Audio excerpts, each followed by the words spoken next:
The dead girl that Shane had taken to the church was Jean Jackson, a sophomore who had gone missing from a sorority party 2 nights before. The paper said that she'd been raped and strangled, but nothing about suspects, and no cops showed up to interrogate Shane, much to Claire's relief. He'd done a dumbass thing, but she could understand his paranoia. In Morganville, he was one suspicion away from taking up residence in Jason's old cell, whether he'd actually done anything or not. That was if the vampires didn't decide to hold their own brand of frontier justice. Captain Obvious's Fang report had a much more detailed article on the killings, linking the other 2 that Claire knew about with this one, and speculating that instead of a vampire menace, they might be dealing with a human one this time. He didn't seem as enthusiastic about forming vigilante parties for someone with a pulse, Claire noticed. Not that it mattered to the dead girls which type of monster had killed them. She got a note from Amelie giving her time off from working with Mernon for the rest of the week, so she devoted herself to keeping up with classes. They were tougher than she was used to, which was kind of a relief. She loved a good challenge, and the professors seemed to actually care whether or not their students had a clue.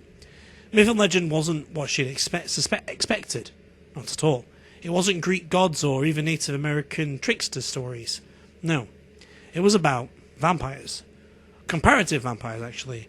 Examining the literature and folklore from earliest recorded history to the latest vampire as hero in pulp culture. Which, now that Claire thought about it, kind of was the modern day version of myth and legend. Oddly, for Morganville, the professor wasn't skipping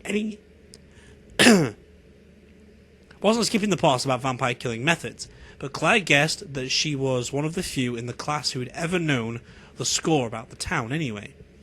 The rest would bumble cluelessly through their own 1 or 2 years, transfer out to bigger schools, and never know they'd rubbed elbows at parties with real monsters. She kept her mouth shut about anything that might get her into trouble, because the professor had a bracelet too. She was trying to match up glyphs with vampires, and she thought he probably belonged to a female vamp named Susan, who seemed to be into finance. Susan owned a lot of property anyway, and she was some kind of bigwig at the Morganville Bank and Trust. Claire began keeping notes in a special book about glyphs, vampires who owned what, not because she had any agenda, but just because it was interesting, and could be useful someday. Suppose if she'd asked, Amelie would have told her all about it, but it was more challenging to figure it out herself, and this way, Amelie couldn't be really sure how much Claire knew, which couldn't be a bad thing. She's nice when it suits her, that doesn't mean she's nice. And on Friday, he left a note stuck to the bathroom mirror for Claire to find when she got up. CB, don't forget tonight is the party. Objective, look hotter than Monica and make everybody totally forget who threw the party in the first place. Outfit and back of door, pay me back, E. The outfit was nothing Claire would ever have bought for herself. For one thing, the black leather skirt was short, like really short. They were some kind of patterned pantyhose, and a sheer red shirt, with big red roses woven into the fabric in flocked material, and a black cami to go under it. There was another sticky note attached to the skirt. Shoes under the cabinet. Claire looked. They were thick, clunky platforms, in her size, in shiny patent leather. She took it all back into her bedroom and put it down, backed off, and stared at it for a few seconds. I can't wear that. It's not me. Eve would totally mock her if she wore her blue jeans to the party. And she'd gone to a lot of trouble, because all of this stuff was Claire's size, not Eve's, even the shoes. And it really would burn Monica if Claire looked hot. She'd never be hotter than Monica. That was a fantasy, but still. Imagining the expression on Monica's face, Claire slowly stroked her fingers down the soft leather of the skirt. No, I can't. And then she imagined Shane's face when he saw her. Well, maybe she could. After all, she hadn't got his expression quite right in her imagination, because the stunned, vacant expression on Shane's face when she started down the stairs was even better than fantasy. His mouth actually dropped open. Next to him, Michael turned around, and although she hadn't counted on it, there was a warm, fuzzy feeling to making a hot golden angel vampire blink and give her a quick, involuntary once-over. Claire stopped on the steps above them and did a tentative hip shimmy. Okay? She asked. Shane's mouth shut with a snap, and Michael actually cleared his throat. Fine, Michael said. Fine? That was Eve coming down the stairs behind Claire. She moved around the roadblock and punched Michael in the arm. She looks amazing. I'm not half gay and I think she's hot. Shane wasn't saying anything. Claire felt warm and a little dizzy. The way he was looking at her. She resisted the urge to check to see if her skirt was straight. She did it a dozen times already, and forced herself to meet his gaze and smile. You sure this is smart? Shane asked, which was not what she'd expected. Not at all. You look fantastic. Thanks. He interrupted her. Fantastic in this town pops you to the top of the takeout menu. She held up her left hand and pointed to her wrist. The gold bracelet was clearly visible. I'll be okay, she said. The vamps won't bother me. I'm not even talking about the vamps. You're going to be drawing every guy there who's looking to get off. Eve rolled her eyes. Oh God, Shane, buzzkill? She looks great, and you don't have to get all jealous and overprotective about it. She'll be with us. We'll all look out for her. And you've got to admit, girlfriend looks good all cleaned up. And did her hair too. Smoking, right? The hair, Claire felt, was just almost over the top. It was mostly gel and sprays and stuff, but it did have that carefully tousled look that models always seem to wear.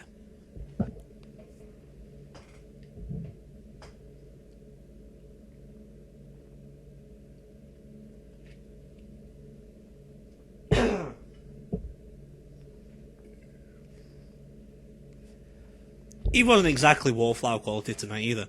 She was wearing a dramatic, floor-sweeping black dress that left her pale arms bare, plunged the neckline halfway to China, had a slit in the side that went all the way to her hip, fishnet hose even. It was outrageously sexy, and if Michael had noticed Claire's transformation, he was completely focused on Eve now. Eve winked at him and spun around to show him the back, of which there wasn't any. It was just her skin, and a crimson rose tattoo at the small of her back. Man, she said, that's just... yeah. It wasn't until she got past their reactions, which were pretty funny, that Claire realised that Eve must have done a number on the boys too, because they looked amazingly fine.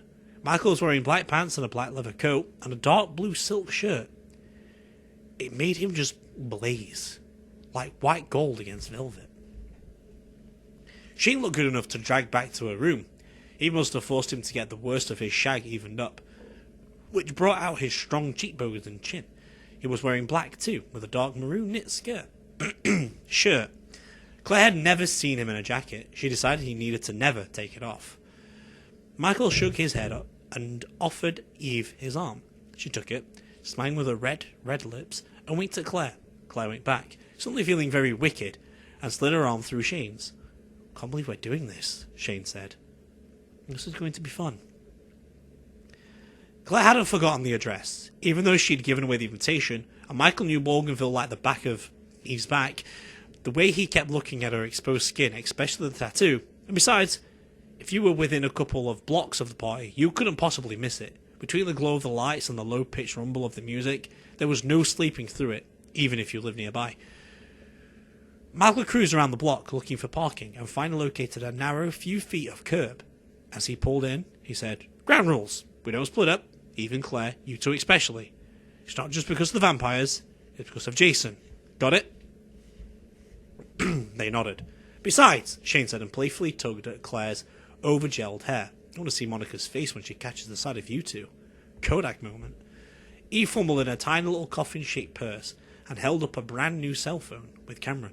"I'm ready. Me too," Claire said, and pulled out the fancy phone that Amelia had given her. She felt a blast of shame as Shane glanced at it, but controlled it. She couldn't be ashamed all the time. And besides, it wasn't so bad, right? What she was doing, it wasn't any worse than having a day job, just different. "Be careful what you eat and drink," Malcolm continued. "Monica's party is probably roofie heaven. I can smell what they put in the drinks. You guys can't. And if you get into any trouble, step back. Let me handle it. If you're going to have a freak vamp friend, you might as well get your money's worth out of it." Shane didn't answer, but Claire could see there was some smart-ass remark burning a hole in his tongue. She was glad he didn't let it loose.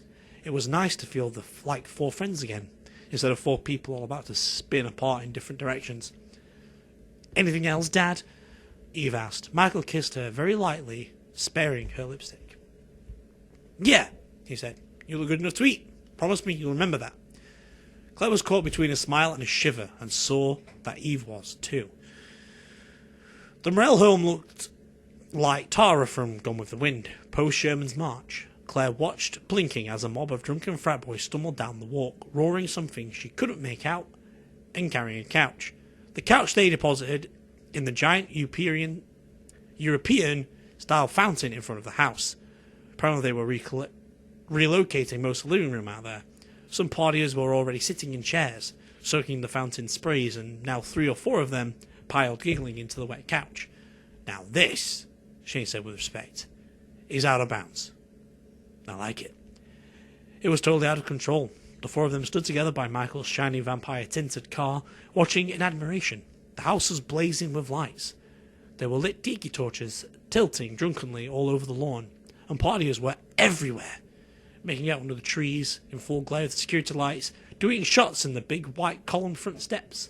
A girl ran by, dressed in a half bikini, the top half. Damn, Michael said. Monica does know how to throw it. No kidding. Claire watched as a big bobtail truck inched its way through a knot of people towards the back of the house. It had the logo of Bob's Fine Liquors. Apparently, Monica had called in liquid reinforcements already, and the night was young. Well, Eve said, always standing out here all night, because I'm ready to knock somebody dead.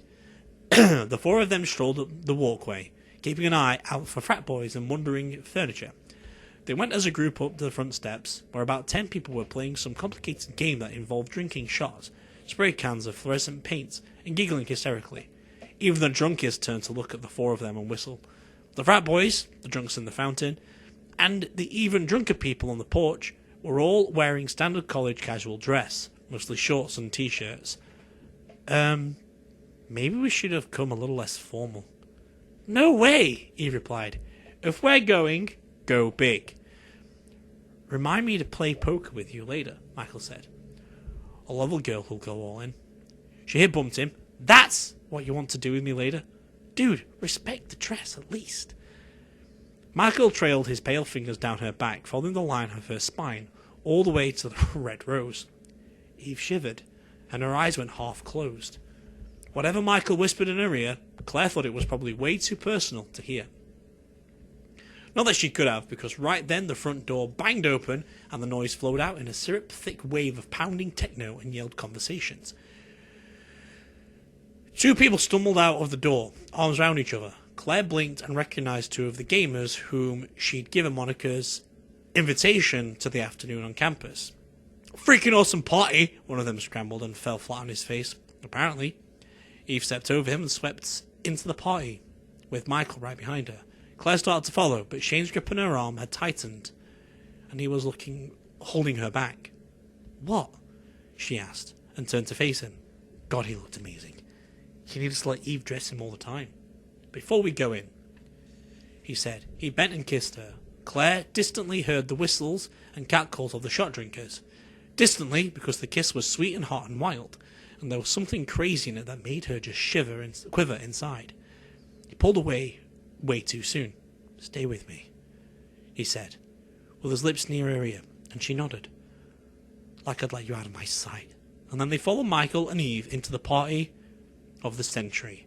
It was the second big party of Claire's life, not counting birthday parties and ones where there were many chaperones as kids. The first one, the Dead Girls Dance thrown by the Eek fraternity, hadn't exactly come out well, with what Shane's dad going on a rampage through the place looking for vampires to stake. This one looked, if possible, even crazier. She was grateful to be with her friends. She couldn't imagine how scary it would be if she'd stepped into this by herself. The main hall was wide and tall, but it was jam-packed with people talking, dancing, kissing, groping. It was like the hottest dance club with all the lights lit up. Claire brushed up against a couple who were, what were they doing? She looked away before she could be sure, but the guy's hand was in places that she couldn't imagine a porn actress allowing in public. Michael and Eve pushed through the crowd into the next room, and Claire and Shane followed, staying close. There were a few people in the big living area who were dressed fancy, but most had on standard issue college wear, and somehow Claire had the distinct impression the casual dress crowd had not come invited. Monica was standing at the top of the stairs, arms folded, looking right at them. Ooh, that is a Kodak moment, Eve said, and held up her cell phone to snap a photo of Monica's scowl. Yep, we're good.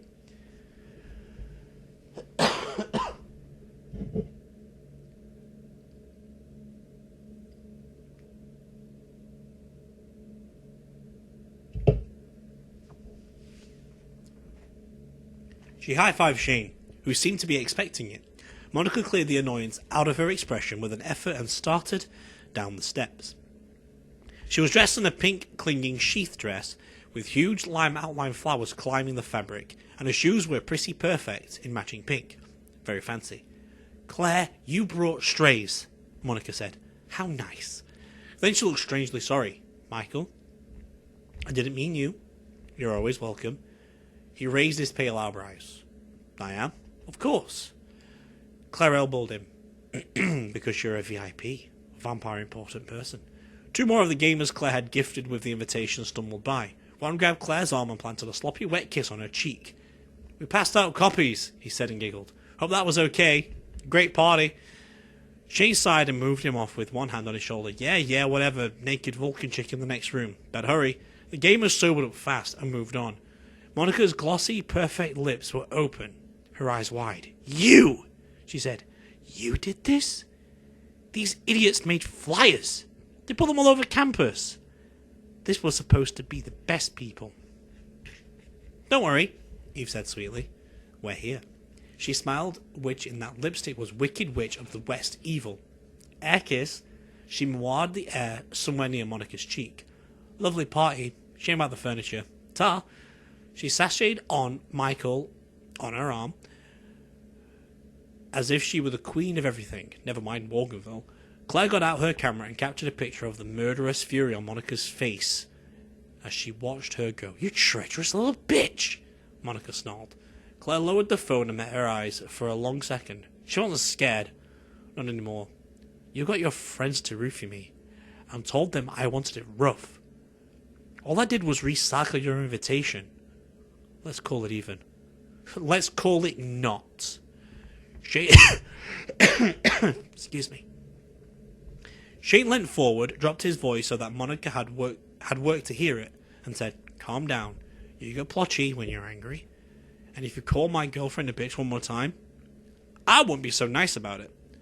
Monica's eyes were fierce and fiery, but she didn't move, and after a second she turned and ran up the steps to the second floor, where her formally dressed friends were huddled together like the cast of Survivor, Abercrombie and Fitch Island. "Score one for the little guys," Shane said. He stared at a bunch of guys wearing football shirts, who fumbled past carrying a bed. Claire blinked. Yes, that was a bed. "Okay, I don't really think I want to know. So drinks?" In the kitchen, a group was making punch in a trash can. Claire hoped it was a new trash can, but as blitzed as the guys were who were pouring the stuff, she really couldn't be sure of it. "I'd avoid that," Shane said, his mouth close to her ear. "See anybody you know?" She wasn't sure. There was barely room to move in here, with people crowding up to the counters and streaming in and out with red plastic cups in their hands. A shock zipped down her spine. "Yeah," she said. "I see somebody." How the hell had Eve's brother got into the party? He was standing in a corner, slouching and sneering. Lang hair dripped towards his shoulders, and he wore the same filthy, dangerous boy clothes that he'd had on when he'd threatened Claire at the UC. He had a drink, but he wasn't drunk. There was too much hot contempt in his eyes as he surveyed the crowd. Crazy eyes. Oh God, that's how they look. Those guys who shoot up rooms full of people. His eyes locked with Claire's, and he gave her a bent smile. Claire anxiously looked at Eve, but her back was to her brother, and she was talking to Michael. She clearly hadn't seen the potential trouble at all. "What?" Shane asked. Claire turned back and pointed. Jason was gone. Shane shook his head when she told him, and moved away to talk to Michael. Michael nodded, then handed Eve off to Shane. Claire saw his lips move. Watch her. And then Michael angled off through the crowd. So much for staying together.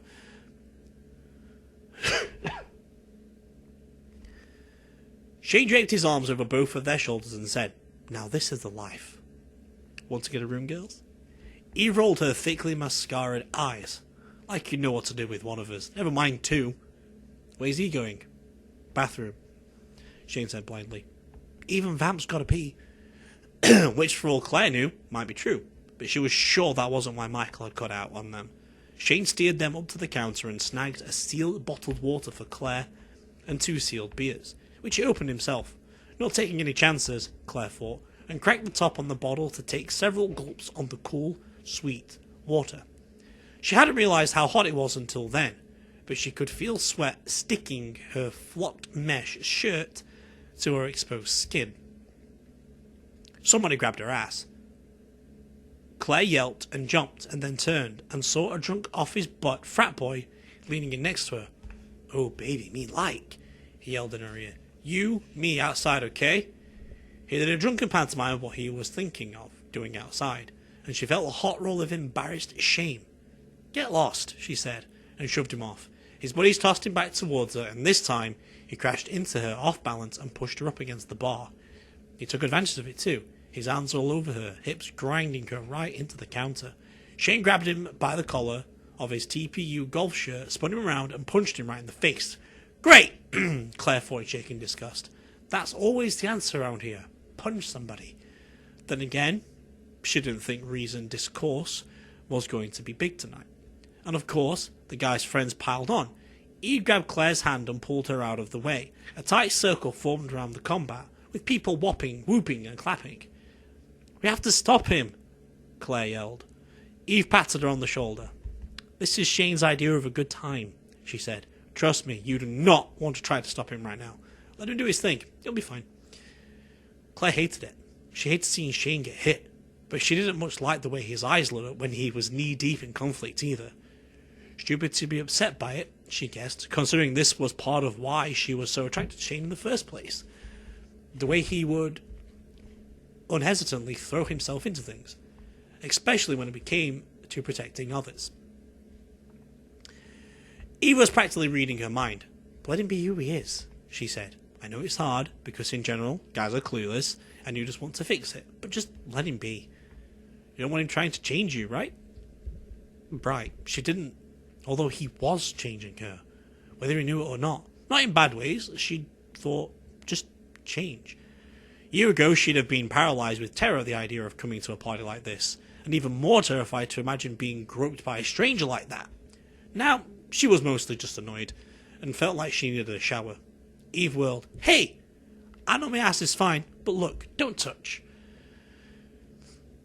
An eruption of drunken laughter. She took Claire's hand. "We need a wall behind us. Less chance of getting stealth feel up." But she gave up as somebody else patted her ear. "Yeah, okay." That put them half a room away from Shane, who was now somehow at the centre of a knot of maybe 10 guys, all wailing away at each other, mostly without connecting, but they were all too drunk and to really do damage.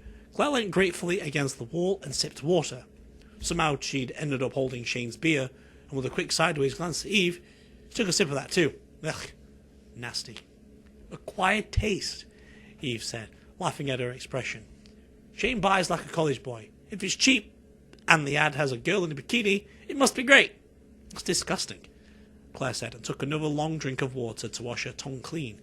Even the water tasted bitter after that. "Well, in fairness, beer is mostly about the buzz, not the taste," Eve said.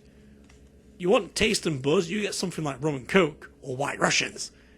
She seemed to remember suddenly how old Claire was. "Not going to let you have any of that, by the way. We promised your parents."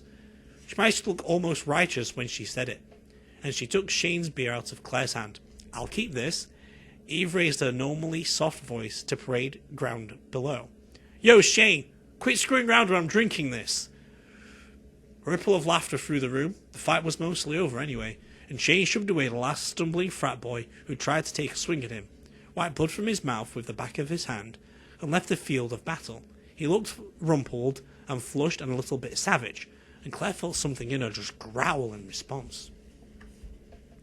She stared at him, wide-eyed. I'm not ready for this. Parts of her clearly were. "Have a drink, Galahad," Eve said, and handed him his bottle. They clinked glasses. "Our hero here. Fix your hair." She picked at it with her black manicured nails, twitching in it this way and that, until it had that glamour boy carefully careless look again. God, you're hot. Get felt up yet? A couple of times, he said and smiled at Claire. Don't hurt them.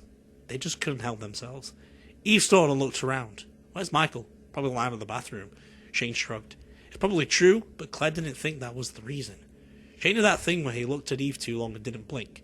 She thought she could tell when he was lying, and that definitely was a flashing neon sign. Ladies, let's wonder. It wasn't so much wonder as wriggle, like salmon heading upstream.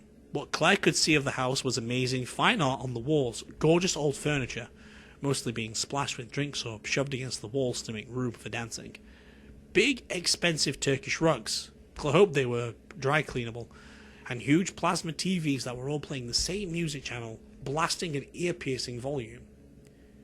9 Inch Nails Closer was on now, and despite her best intentions, Claire found herself moving to the rhythm. Eve was dancing too, and then they were dancing together, which should have seemed weird, but didn't, really. Shane formed the third point of their triangle, but Claire could see that he wasn't really giving into the festive atmosphere. He was scanning the crowd, looking for trouble. Or Michael.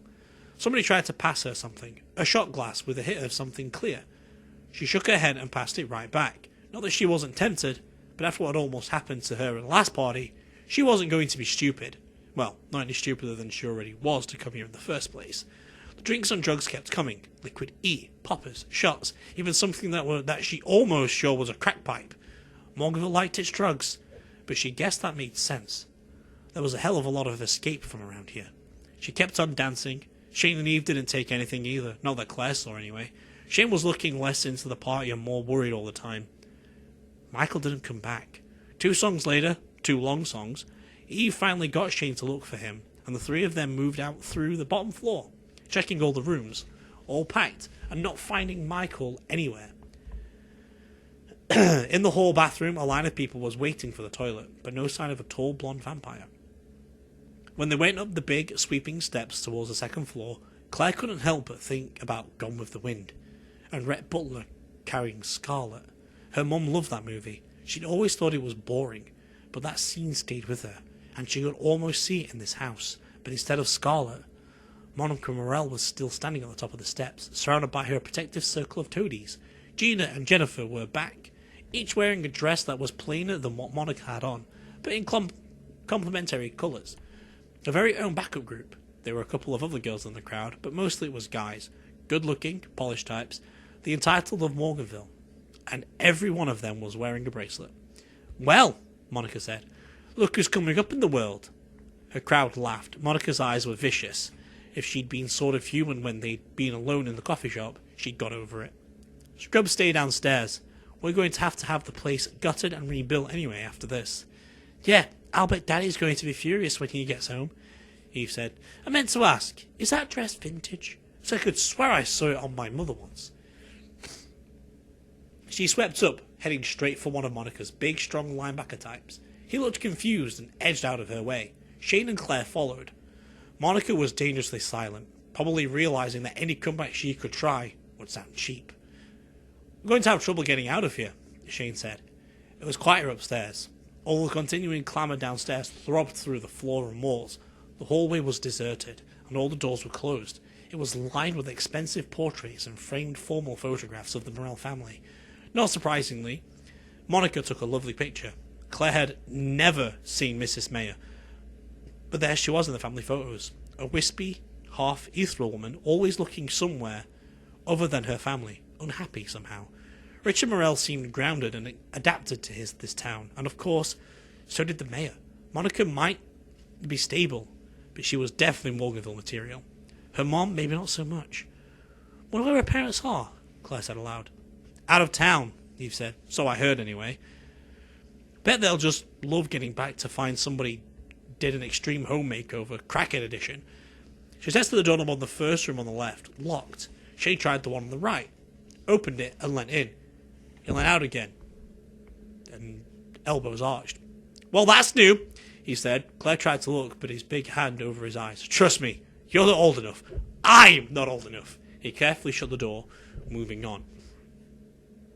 Claire opened up the next room, and for a second she couldn't figure out what she was seeing. Once she did, she couldn't speak. She backed up and touched Shane wordlessly on the shoulder and pointed. There were 3 guys in the room, and a girl on the bed. She was passed out. They were taking off her pantyhose. Shit! Shane said and moved Claire back. Eve, call the cops now. Time to shut this crap down before somebody gets really fucking hurt. Eve got out her cell phone and dialed, and Shane went into the room and closed the door. He came back after about a minute with the unconscious girl in his arms. Anybody know who she is? Claire shook her head. What about those guys? They're sorry, Shane said. Eve, you recognize her? Maybe. I think you've seen her around UC. Couldn't swear to her name or anything, but she's definitely gown or not town. No bracelet. Yeah, I figured. Shane adjusted her to a more comfortable angle in his arms. The girl, petite brunette, pretty, snuggled into his embrace with a sleepy moan. Damn it, I just can't leave her. What about Michael? I need to find him. Yeah, I know. Look, I'll carry her. Check the other rooms. Claire was having trouble controlling her breathing. She'd almost been that girl, not so long ago. Only she'd been a little more alert, a little more able to take care of herself. Get it together, she told herself, and opened the next door. She gasped and covered her mouth with both hands, because there was a vampire in the room, and he was bending over a girl lying limp on the floor. He looked up and saw the hard gleam of fangs before his face came into focus and became shockingly familiar. Michael. There were 2 raw holes in the girl's neck, and her open, dry eyes had gone grey. Her skin was the colour of old, wet paper, more blue than white. Oh, Claire whispered and stumbled backwards out of the room. Oh no. No. Claire shot to his feet. Claire, wait, I didn't... Eve was in the doorway now, and Shane... Eve took one look at the dead girl, one at Michael, and turned and ran. Shane just stood there, staring at him, then quietly said, Claire, go after her now. The 2 of you stayed together. I'll come find you. Michael took a step towards them. Shane, I know you're looking for reasons to hate me, but you know I wouldn't. Shane backed up fast, keeping distance between them. His eyes had gone very dark, his face flushed and set with anger. Claire, he said again, get the hell away from him now. Shit. Michael looked furious, but he also looked scared and hurt. You know me, Shane. You know I wouldn't do this. Think. You come near me or the girls, I will fucking kill you, Shane said flatly, and then turned and yelled at Claire full volume. Go! She backed out of the room and ran after Eve. Her heavy platform shoes felt awkward, and her cool outfit was nothing but a cheap dress-up costume. She wasn't cool. She wasn't sexy. She was a stupid jerk to be here. And now Michael. God, he couldn't have, could he? There was a flush to his skin, as though he'd fed. He was heading down a set of back stairs. Claire caught sight of the sweep of her long black dress around the spiral. She followed as fast as she dared, and the treacherous shoes, as she neared ground level. The volume of the party swelled and broke into a roar. When she got out of the bottom of the steps, there was no sign of Eve anywhere. It was a sea of moving, swaying bodies. A drunken orgy of dancing, and maybe in the corners, just an orgy. But she didn't see anybody in formal wear. Eve? She yelled. But even she couldn't hear it. She looked back up the stairs and she didn't see Shane either. She was alone. When she craned her neck, she caught a flash of black velvet heading out of the door, and threw herself into the crowd to follow. If drunks groped her on the way by, she barely noticed. She wanted out of here, badly. She couldn't let anything happen to Eve. Her dignity was the least of her worries. A hand slipped under her skirt. She turned, instinctively furious, and slapped the guy hard. Didn't even register his face or anything about him. He held up his hands in surrender. She turned and plunged on. The next room was nearly empty for some reason that Claire didn't understand, until she saw and smelt some guy throwing up the corner. She hurried faster. Was that Eve she was following? She couldn't be sure. It looked like her, but the glimpses were too short. The angles were all wrong. Claire had to move quicker.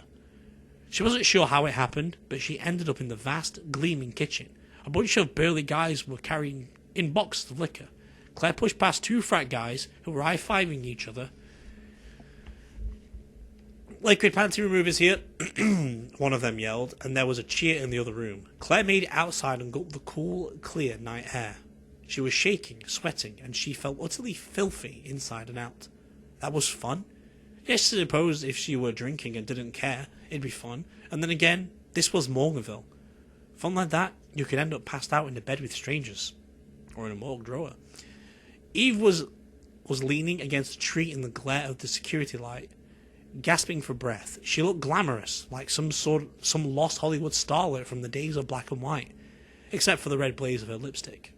Oh God, she moaned as Claire came towards her, realizing she was crying. God, he's done it. He's really done it. We don't know that, Claire heard herself say. Maybe he just found her, was trying to help her. He glared at her. He's a vampire. There's a dead girl with holes in her neck. I'm not stupid. I can't believe he'd do it. Claire said, Come on, Eve. Do you? Really? You know him.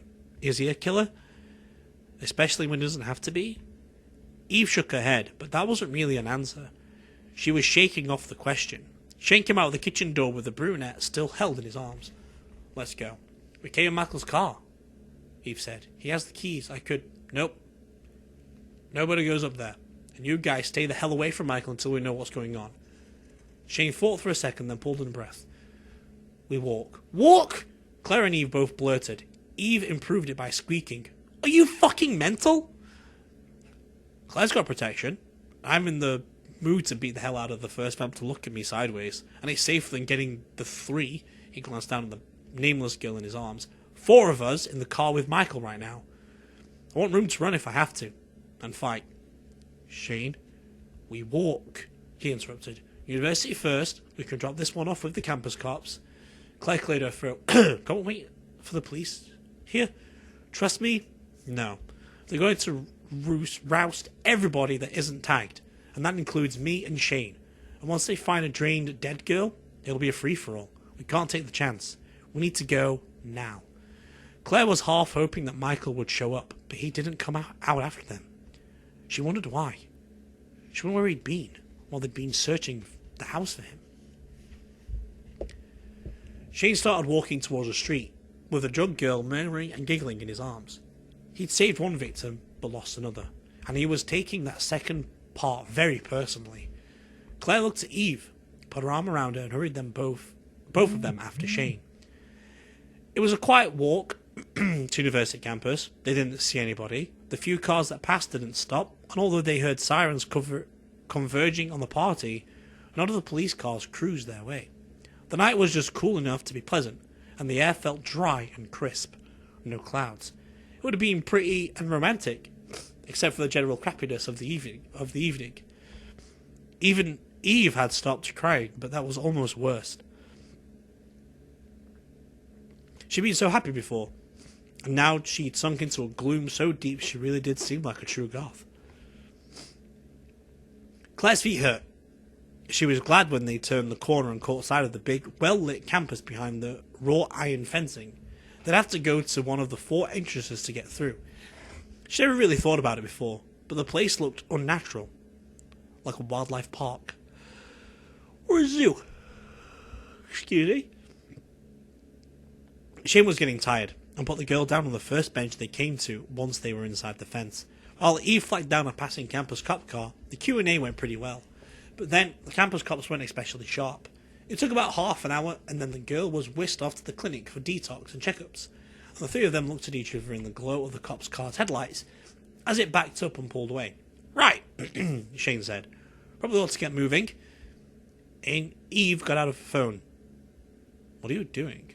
He asked. Calling a cab. He snorted. In Morganville? At night? Right. Ada doesn't even like picking people up during the daytime. No way is he risking his ass out here for us at night. He probably took his phone off the hook anyway. He hates frat parties. What about Detective Hess? Claire offered. I'm sure he'd give us a ride. Light it up? Claire tried, the number rang, but nobody picked up. Same thing with Travis Lowe. She looked at Shane with a sinking feeling and shrugged helplessly.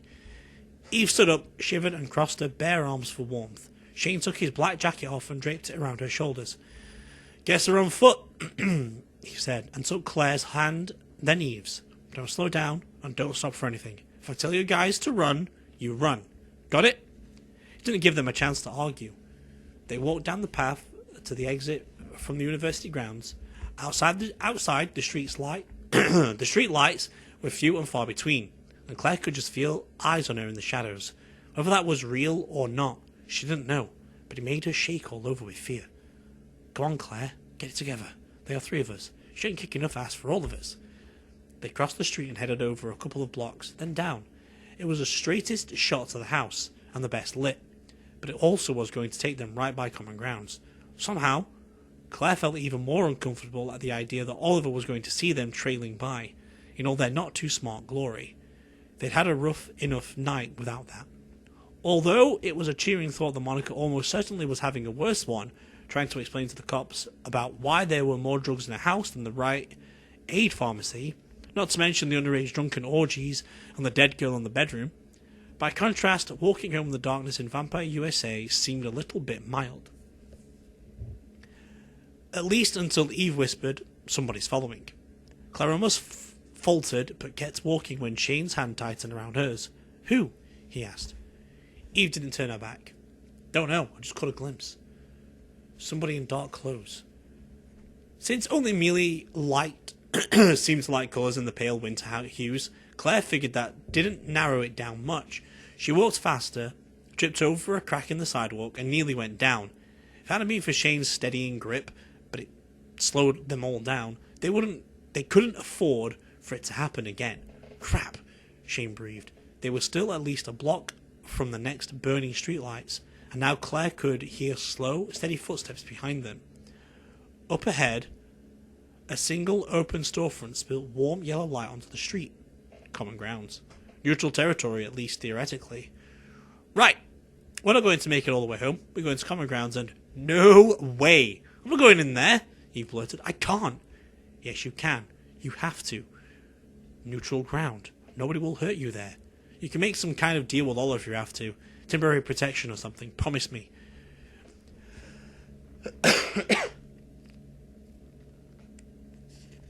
She didn't have time for anything else, because all hell broke loose. The footsteps behind them suddenly accelerated to a run. Shane swung around and pushed the 2 girls behind him, and there was a flash of movement. Claire couldn't really see. Something hit Shane in the head. Hard. He stumbled and went down to one knee. Claire screamed and reached for him, but Eve grabbed her and hauled her by force towards the glow of common grounds. "Get up!" Claire twisted out of Eve's grip and whirled to see that the yell had come from the jerk from the party, the one who'd felled her up and then got his ass kicked by Shane. He'd followed them, and he had a baseball bat. He'd hit Shane in the head with the baseball bat, and he was getting ready to do it again. "No!" Claire cried and lunged back towards them, but Eve grabbed her tightly and swung her around towards the coffee shop again. "Get inside!" she screamed. "Let's go!" They stopped fighting each other as a shadow stepped out of the alley right in front of them, blocking the way. A long silver line glinted in the starlight. A knife. It was... Excuse me.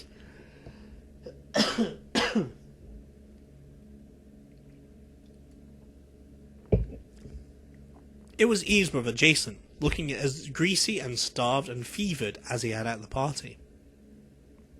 "Hey, sis," he said, and the knife turned and turned and turned. "I knew you'd be coming this way. As soon as I heard you left the party without your blood-sucking bodyguard, I knew the time was right." "Jason?" Eve let go of Claire and stepped in between the 2 of them. "This isn't her problem. Let her go." Claire was torn. Watched Jason, who was terrifying. Or pay attention to what was happening behind her, because Shane was fighting now, fighting for his life, and he was already hurt.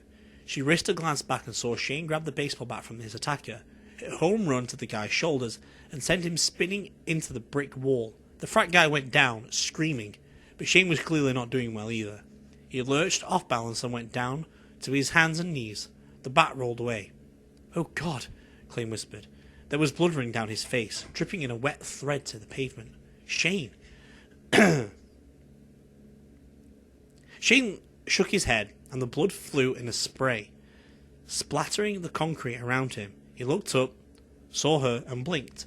Then he saw Eve, and behind her, with the knife, Jason. Shane fumbled for the bat, found it, and climbed to his feet. He stumbled forward, grabbed Claire and pushed her behind him, then yanked Eve away from Jason as well. He set his feet wide apart and took a battering stance. He looked pale and shaken and half dead, but Claire knew he wasn't backing down. "Leave them alone," he said. Not a yell, not a threat, just a low, quiet voice with absolute control. "Walk away, Jason." Jason lost his smile. He put the knife in his pocket and held up his hands. "Sure. Sorry, man. Don't go all Sammy Sosa on me." He lowered his hands again and stuffed them in his coat pockets, looking casual, but there was an avid glitter to his eyes, and a cruel twist of his thin lips. "I heard you found a present in your basement. Something girl-shaped." Eve groaned, and Claire reached out to steady her when she swayed. "Jason?" Eve whispered, and she looked awful, as though she was going to throw up. "Oh God, why?" Shane took a step forward, bat raised and ready, and Jason backed up again. "Doing it there? That was just fun," he said. "But it's not about the girls. Had to show them I was ready." "Ready?" Eve echoed. "Oh God, Chase, is that what this is about? You're just some pathetic wannabe vampire making his bones?" Eve sounded so freaked it made Claire's guts knot up. "You're trying to impress them? By killing?" "Sure." Jane shrugged. He looked thin and weedy, almost lost inside that black leather jacket. "How else do you get attention around here?" "I'm not going to get lots of attention, starting with you, Claire." Shane yelled, and it wasn't even words, just a yell of pure fury, and swung at him. Jason jumped back faster than Claire would have expected, and the bat missed him, and he lunged forward. Shane was off balance. Not really steady on his feet, but that wouldn't matter. If Jason was crazy enough to want to go hand-to-hand with Shane, it was all over, wasn't it? Jason punched Shane low in the stomach, and Shane made a surprised sound and took a step back from him. Shane was backing away, and then Claire saw the knife in Jason's hand, glittering silver and red, and for a second she didn't understand. She didn't understand at all. It wasn't until Shane's hand opened and the baseball bat hit the pavement with a noisy rattle, and Shane collapsed to his knees, that she realized that he had been stabbed. Shane didn't seem to understand it either. He was panting, trying to say something, but he couldn't get the words out. His eyes were wide and confused. He tried to get up, but couldn't. Jason pointed the knife at him, slung it in an arc that spattered them all with blood drops, and turned and walked away. He put the blade back in his pocket. People coming out of common grounds looking puzzled and alarmed. And at the forefront was Oliver. Oliver's head turned quickly to stare at Jason's departing form, and then he focused on them. Claire dropped to her knees next to Shane. He looked desperately into her face and slowly collapsed to his side. His hands were clutching his stomach, and there was so much blood. Eve hadn't moved. She was just standing there, in a lovely black dress, staring blindly after her brother. Oliver grabbed her and shook her. Her black hair flew wildly, and when he let go, Eve sank down in a defeated slump against the building's brick wall. Oliver shook his head impatiently and turned to Claire and Shane. Claire looked up, mute with misery, and saw Oliver staring down at them. Just for a second, she thought she saw something in him. Maybe just a tiny glimmer of empathy. "Someone is calling the ambulance," he said. "You should put pressure on the wound. He's losing a lot of blood. It's a waste." The blood, he meant, not Shane. "Help me," Claire said. Oliver shook his head. "Help me. You'll find that vampires aren't particularly good with the wounded," he said. "I'm doing you a favour by staying away. And don't try to order me, little girl. The gold bracelet of yours means almost nothing to me, except that I shouldn't leave witnesses behind." Shane coughed and went wet and hard, and blood trickled out of his mouth. He looked as pale as Michael. Vampire pale. Claire cradled him in her arms. Oliver glanced at Eve, frowned and went away. People were coming closer, murmuring, asking questions, but Claire couldn't make any sense of it. She pressed down on the wet, bloody mess of Shane's shirt, felt him tense and tried to squirm away, but didn't let him. Pressure on the wound. It seemed to take forever until she heard the distant sound of sirens approaching. Shane was still breathing when they loaded him inside the ambulance, but he wasn't moving, and he wasn't talking. Claire went to Eve, got her on her feet, and put an arm around her shoulders. "Come on," she said. "We should ride with Shane." Oliver was staring at the wet, dark smears of blood on the concrete, and as Claire helped Eve up into the back of the ambulance, he looked at one of the coffee shop employees and nodded towards the mess. Clean it up, he said. Use bleach. Almost smell it all night.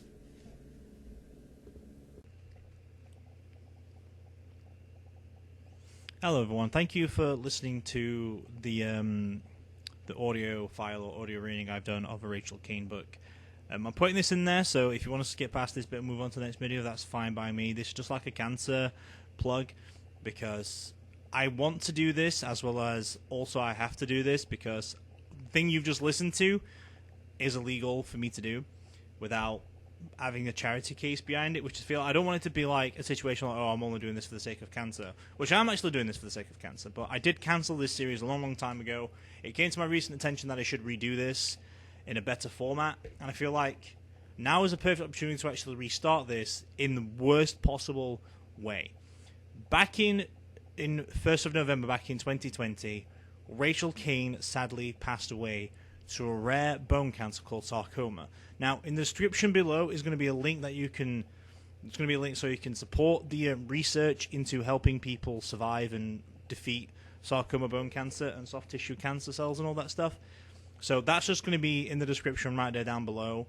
It is in pounds for those American ones, but obviously PayPal and all the research still goes to the same thing, because once it's been cured, once they found a cure for it or found an easier solution for it and stuff like that, it does get sent around all around the world, because everyone works on the same thing all over the world. It's just that this charity is based in UK.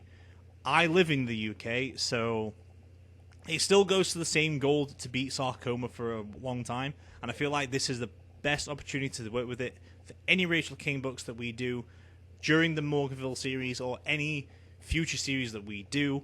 Obviously, this is even going to be in the future series if we do them.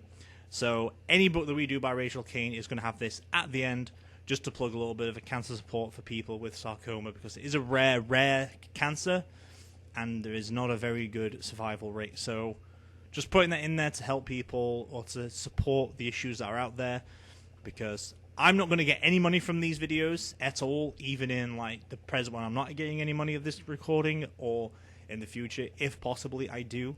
But this is not what I'm about. This is all about for what Rachel Kane succumbed to in the end.